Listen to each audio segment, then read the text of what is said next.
While voting for the Major League Baseball All Star Game can often be a popularity contest, deserving players are voted in by the fans and by the managers each season.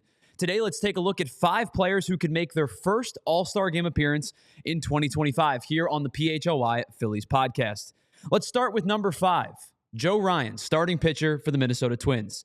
If I was choosing a Minnesota Twin to kick off this list, I theoretically could have gone with Griffin Jax, who I've been super high on over the last couple of seasons, but it has become increasingly difficult for non-closers to get nominated to the All-Star Game, especially their first one. And with Yohan Duran entrenched as the Twins closer, Jax, even as one of the most electric setup, high-leverage relievers in the game, I think would have a difficult time. The more direct route to me is starter Joe Ryan. Ryan was limited to just 23 starts in 2024, most of which came in the first half of the season. A shoulder injury forced him to throw just 135 innings last year, but prior to June, Ryan was incredibly effective for the Minnesota Twins. But what impressed me the most about Ryan is his continued willingness to adapt as a starter throughout his major league career. For example, in 2022 and 2023, Ryan used his four-seam fastball 60 and 50% of the time, and only Kevin Gausman threw a four-seamer as a starter more over that stretch. But last year, that number fell to 48%, due in large part to his trust in his developing splitter, the addition of a sinker, and a sweeper-slider combo that he used 23% of the time. To me, the splitter is the big separator heading into 2025.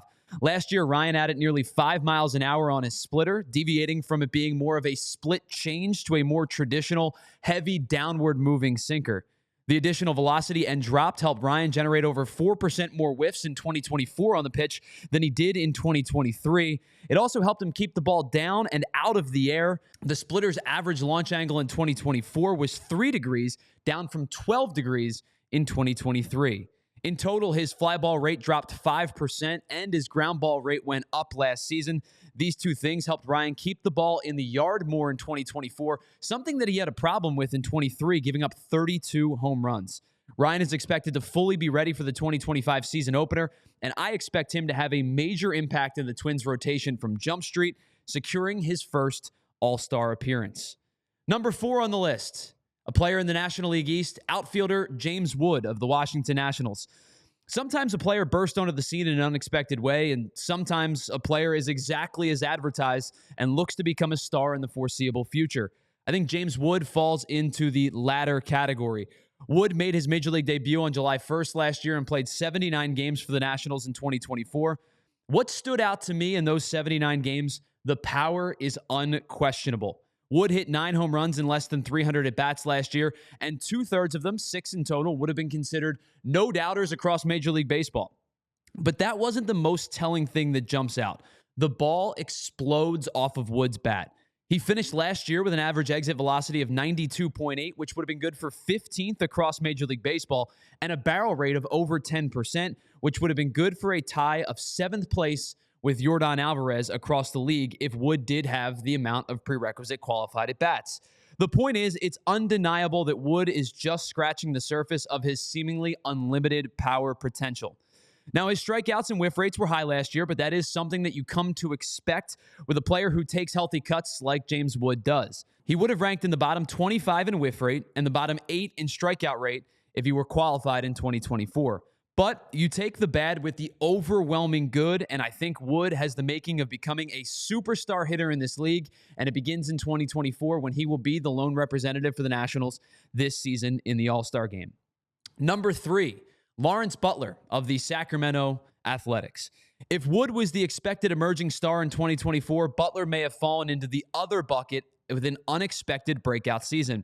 After having just 123 at-bats in his career before last year, Butler had an excellent 2024 campaign, which really took off in the second half of the season. After hitting .211 through the All-Star break last year, Butler hit .300 from mid-July on, with his power numbers rising significantly and his strikeout rates falling pretty sharply. He struck out 52 times prior to the All-Star break in 175 at-bats, but just 51 times post-All-Star in 60 more at-bats.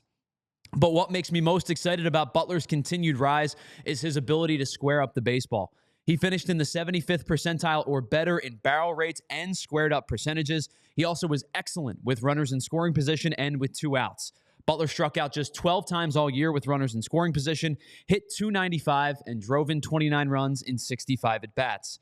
With all of his offensive metrics trending in the right direction, especially in the second half of 2024, I expect a massive season from Lawrence Butler in 2025. Number 2 on this list, starting pitcher Yoshinobu Yamamoto from the Los Angeles Dodgers. This one feels like the most expected and anticipated one of the group.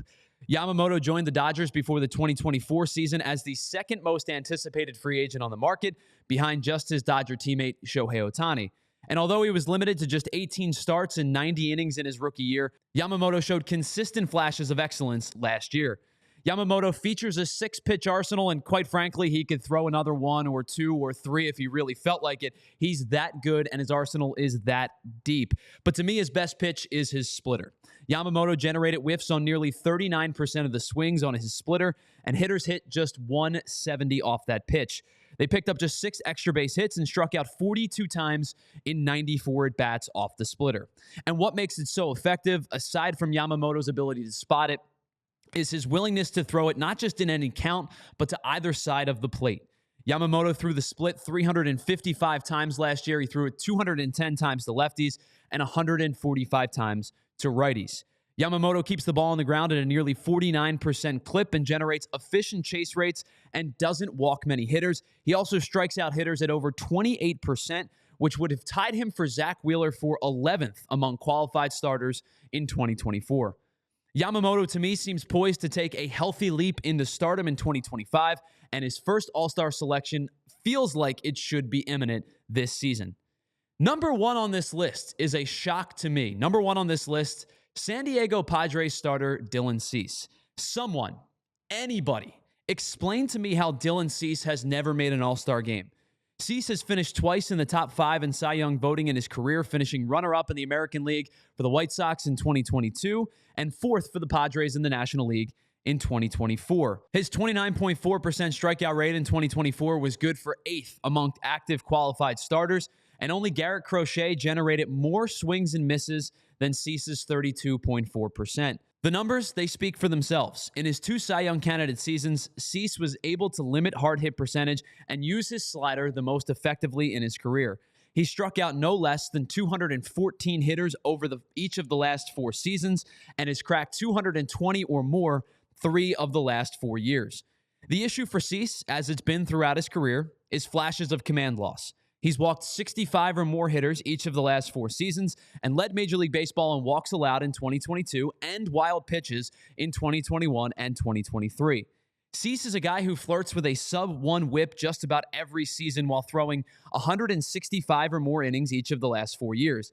If Cease is able to limit the walk rates closer to the 8.5% that he had in 2024, 2025 could not only be his first All-Star selection, but a Cy Young candidate type season for Dylan Cease.